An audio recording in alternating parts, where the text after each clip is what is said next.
Terça-feira, dia 27 de janeiro de 2026. Sejam todos muito bem-vindos, meus amigos, a mais um vídeo do canal Terra Brasilis News. E olha só, aliados do nosso presidente Jair Bolsonaro passaram a demonstrar um otimismo acima da média, com a possibilidade de agora o nosso presidente vir a cumprir a prisão domiciliar.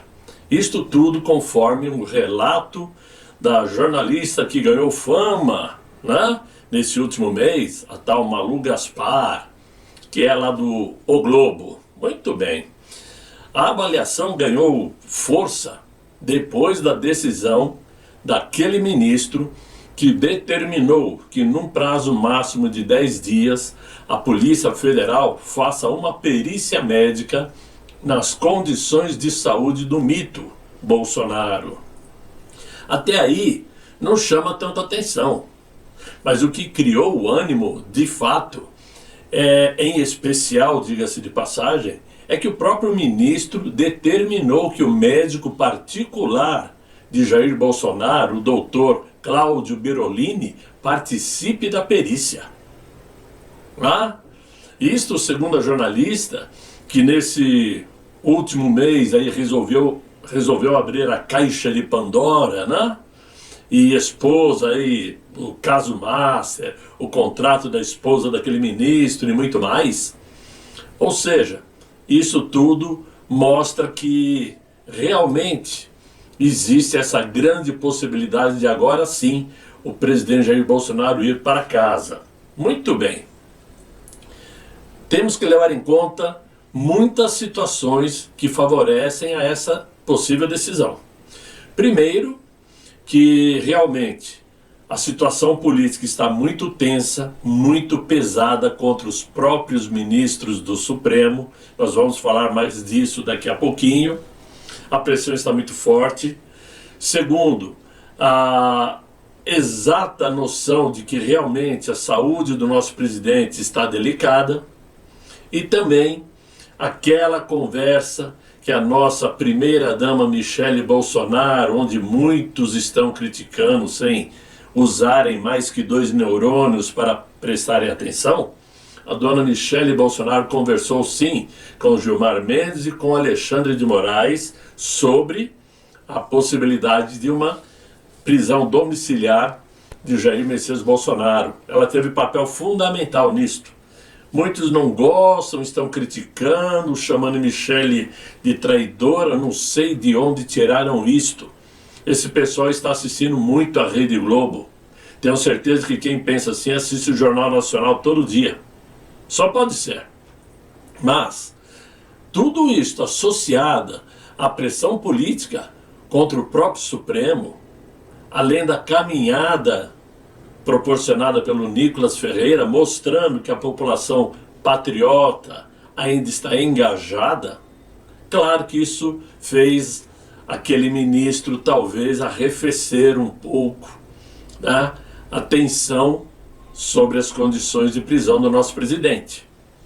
Ora, tudo isto serve para mostrar que em política nada é determinado em um único dia. Eu sempre falo isso. O que se fala hoje não se escreve amanhã, ou vice-versa. Por quê?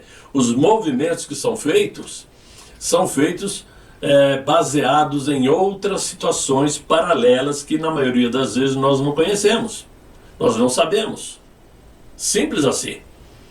E nesse momento, talvez valha muito mais a pena o Supremo, na figura daquele ministro, liberar Jair Bolsonaro para ir para casa, para ver se tira de seus ombros um pouquinho de peso, um pouquinho dessa tensão que vai provocar sim, muito possivelmente, a aposentadoria muito precoce de mais algum ou alguns ministros. Disso vocês tenham razão, é certeza, desculpem. Mas o que importa é vermos o nosso presidente ir para casa e vermos retomada a tal da dosimetria, que é o que sobrou para nós. Queríamos a anistia ampla, geral e restrita, mas o que sobrou foi a dosimetria. Vamos esperar que o Congresso Nacional, de uma vez por todas, né? O Senado, na mão do Davi Alcolumbre, coloca essa votação e realmente coloca essas pessoas que estão presas indevidamente, pelo menos em prisão domiciliar ou liberadas de vez, porque nem deveriam estar presas.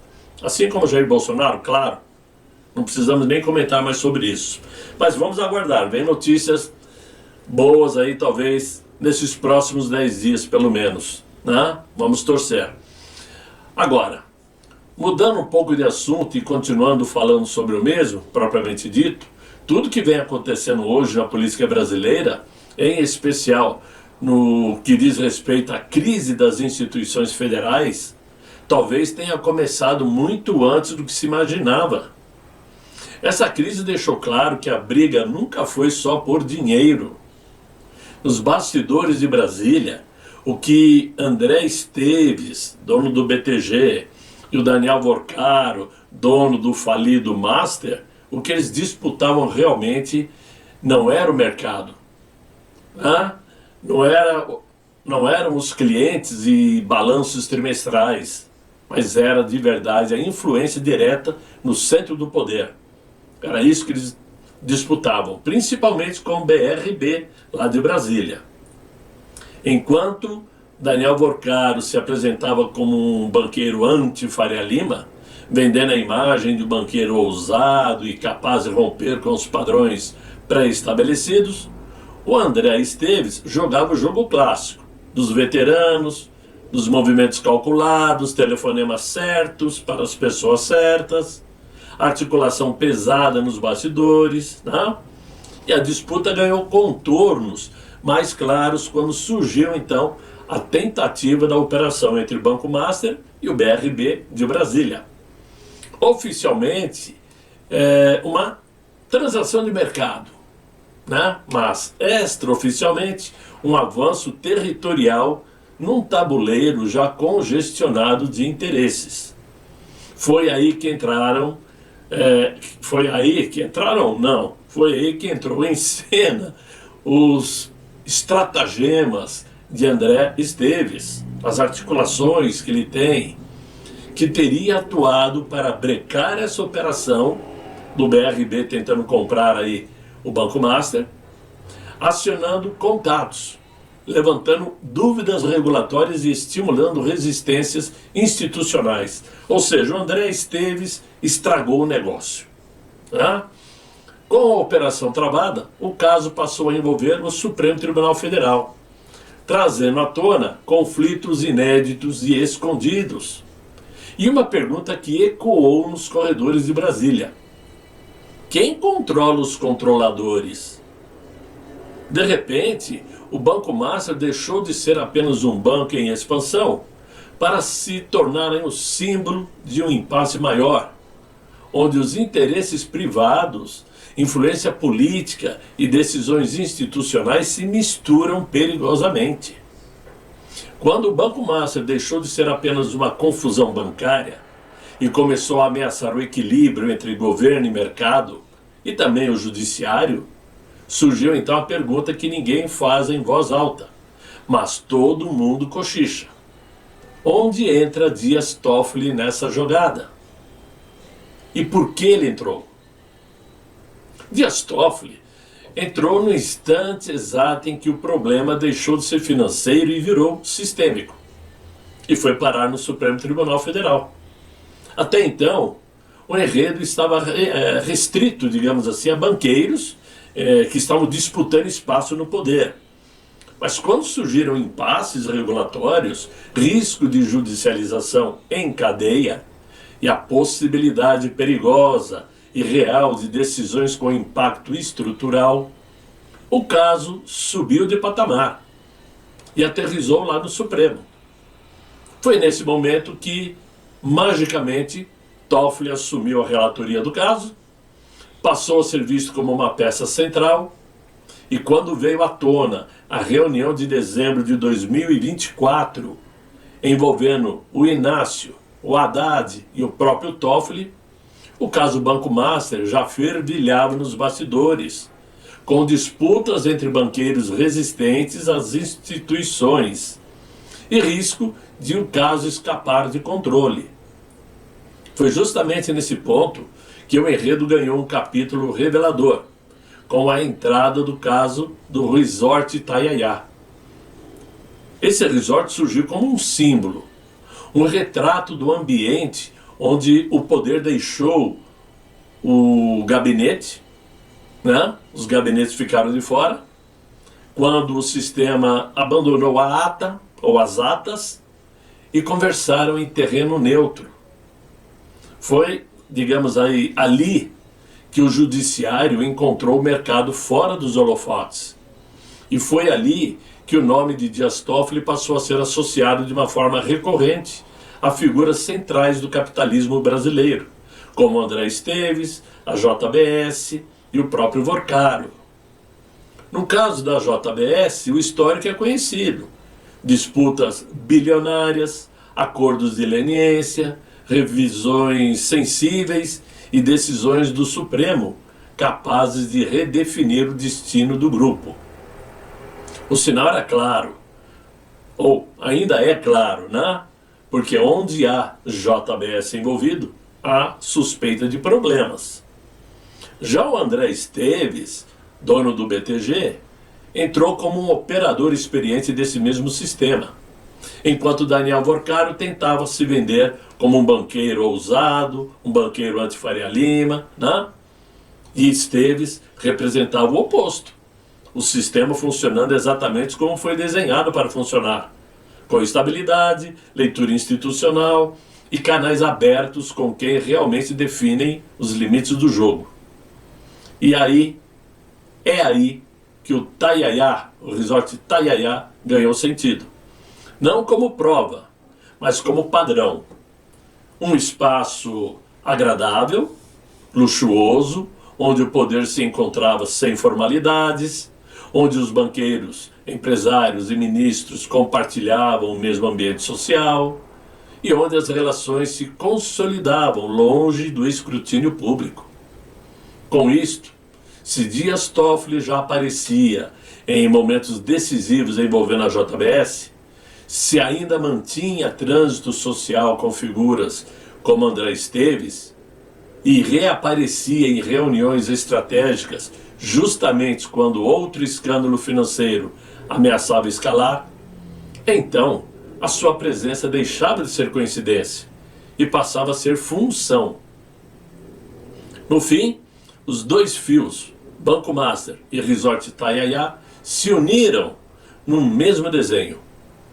Toffoli não surgiu como um protagonista visível, mas como um elemento de equilíbrio de um sistema sob uma forte tensão. Um equilíbrio que está descalibrado agora. Porque o que ninguém esperava em Brasília é que ainda em abril de 2023, quando Ricardo Lewandowski deixou oficialmente o STF e anunciou seu retorno à advocacia, seus próximos passos iriam se transformar em outro escândalo. Como todo bom escândalo brasileiro, a história só estava começando e o enredo viria carregado de dúvidas. Afinal de contas, por que Lewandowski deixou o Ministério da Justiça e Segurança Pública do Inácio? Um cargo tão bom, tão confortável, de tanto poder. Parece que ele deixou quando percebeu que a pipoca estava assando. Vou cair antes que a bomba exploda. Só que foi tarde demais. Pouco depois de pendurar a toga, Lewandowski passou a prestar consultoria jurídica ao Banco Master, instituição comandada pelo Vorcaro. Segundo as informações, as consultorias teriam ocorrido antes de ele assumir o Ministério da Justiça, no governo do Inácio. Porém, já se sabe agora que mesmo depois de assumir o cargo de ministro da Justiça, ele continuou recebendo através de seu escritório de advocacia a quantia de R$250 mil, que entre idas e vindas contratuais, o ex-ministro do Supremo teria embolsado 6,5 milhões de reais, né? Isso em cerca de 2 anos. O problema maior foi como explicar consultorias milionárias ligadas a um banco, enquanto ele, Lewandowski, já comandava o ministério responsável pela própria Polícia Federal. Nos bastidores de Brasília, fotos de Vorcaro ao lado do Inácio começaram então a circular, enquanto se confirmava que Lewandowski, figura na folha de pagamento do Master, estava borbulhando na imprensa. A leitura nos corredores do Congresso foi imediata. O governo estaria metido até o pescoço numa trama que mistura poder, dinheiro e relações perigosamente próximas. A situação esquentou de vez quando saiu a informação de que Jacques Wagner, líder do governo no Senado, resolveu falar demais. Sem rodeios, ele confirmou que foi consultado pela direção do Banco Master e que indicou pessoalmente Ricardo Lewandowski para a consultoria. E piorou muito mais quando ele, Jacques Wagner, também confirmou que teria pedido emprego no Master para o ex-ministro de Dilma Rousseff, Guido Mantega. A essa altura, o roteiro já parecia exagerado até para padrões brasileiros. Um banco privado cercado por ex-ministros, ministros em exercício, indicações políticas e milhões circulando com naturalidade assustadora. De qualquer forma, veio à tona no dia de hoje os contratos com o Banco Master. Lewandowski, R$250 mil por mês. Guido Mantega, R$1 milhão por mês. E a esposa do Moraes, 3,6 milhões por mês. E veio à tona também que a fatura do cartão de crédito de Daniel Vorcaro chegava a R$2,5 milhões, um valor menor do que ele pagava para a esposa de Moraes. Só que a fofoca começou a ganhar volume maior quando Daniel Vorcaro, já conhecido no mercado, passou a circular com muita desenvoltura pelos corredores do poder. Segundo fontes próximas ao Palácio do Planalto, ele teria se apresentado diretamente ao Inácio como a pessoa que incomodava Faria Lima. Uma credencial curiosa, quase um cartão de visitas ideológico. Não parou por aí. Vorcaro teria dito com segurança de quem sabe onde está pisando, que estava chegando para mudar o sistema financeiro do país. Um discurso que, convenhamos, soa como música para os ouvidos do atual mandatário brasileiro. O detalhe é que esse encontro ocorreu fora da agenda oficial do presidente. Enquanto o banqueiro se vendia como antissistema, o Banco Master já começava a chamar a atenção por operações pouco usuais. E os comentários começaram a correr solto.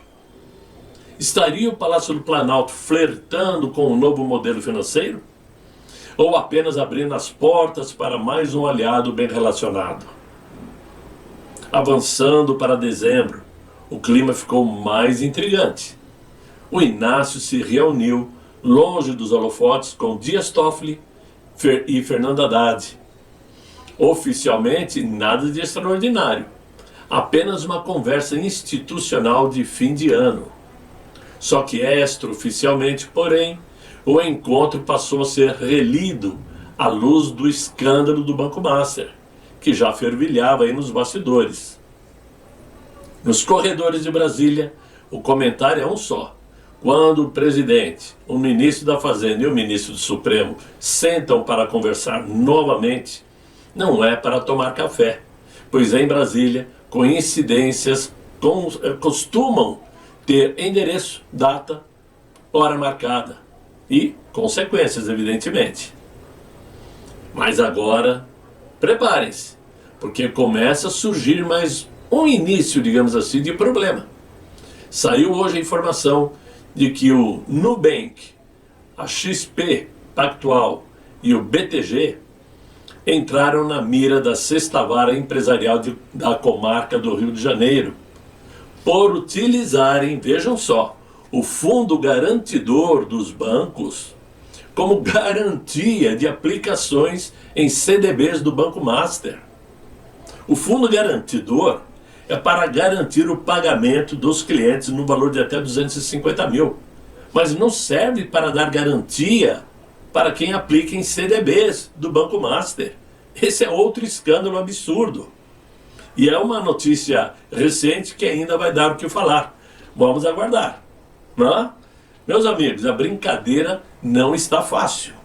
E quase que com certeza esse escândalo do Banco Master vai superar o Petrolão, que superou o Mensalão, que empatou com o Banestado. O Brasil realmente não é feito para amadores. Mas era isso que eu tinha para vocês no vídeo de hoje. Eu espero que vocês tenham gostado do vídeo. Se gostaram, deixem aí os likes, se inscrevam no canal, chamem seus amigos para me acompanhar aqui no Terra Brasilis News. E eu espero voltar amanhã com um novo vídeo, se Deus quiser, e Ele há de querer. Fiquem todos muito bem, fiquem com Deus. Tchau, tchau.